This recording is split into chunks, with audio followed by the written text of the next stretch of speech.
আমি আজ কি বানাচ্ছি কেউ বলতে পারলে বলেন। অনেক দিন থেকেই এই জিনিসটা আমাদের খেতে মন চাইছিল, কিন্তু বিভিন্ন কারণে বানানো হয়ে ওঠেনি। আজকে চিন্তা করলাম সব যখন পেয়েই গেছি তখন বানিয়েই ফেলি। এই জিনিসটা বানাতে কিন্তু অনেক জিনিসেরই প্রয়োজন হয়, সবচেয়ে বেশি প্রয়োজন হয় তাল। তাল ছাড়া এই জিনিসটা বানানো অসম্ভব। তাল প্রধান হলেও এর সাথে আরও কিন্তু অনেক উপকরণ লাগে, যেমন নারকেল লাগে, গুড় লাগে, গুড়ি লাগে। আমি কিন্তু গরুর দুধও দিয়েছি। আমি সবগুলো উপকরণ একসাথে মিশিয়ে মাখিয়ে রেখে দিয়েছিলাম প্রায় 1 থেকে 1.5 ঘন্টা। তারপর যেটাই আপনি বানাবেন সেটা কিন্তু বরফ না হলে কিন্তু এই পিঠাটা বানানোই অসম্ভব। বরফের উপরে আমি আটাগুলো দিয়ে একটু ওই চ্যাপ্টা করে দিলাম।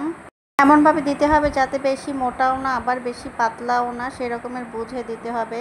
তারপর আর একটা বরফ উপরে দিয়ে তারপর তাওয়ায় দিয়ে এপিট ওপিট করে বারবার উল্টিয়ে পাল্টিয়ে ভেজে নেব সুন্দরভাবে, যাতে পিঠাটা সিদ্ধ হয়ে যায়।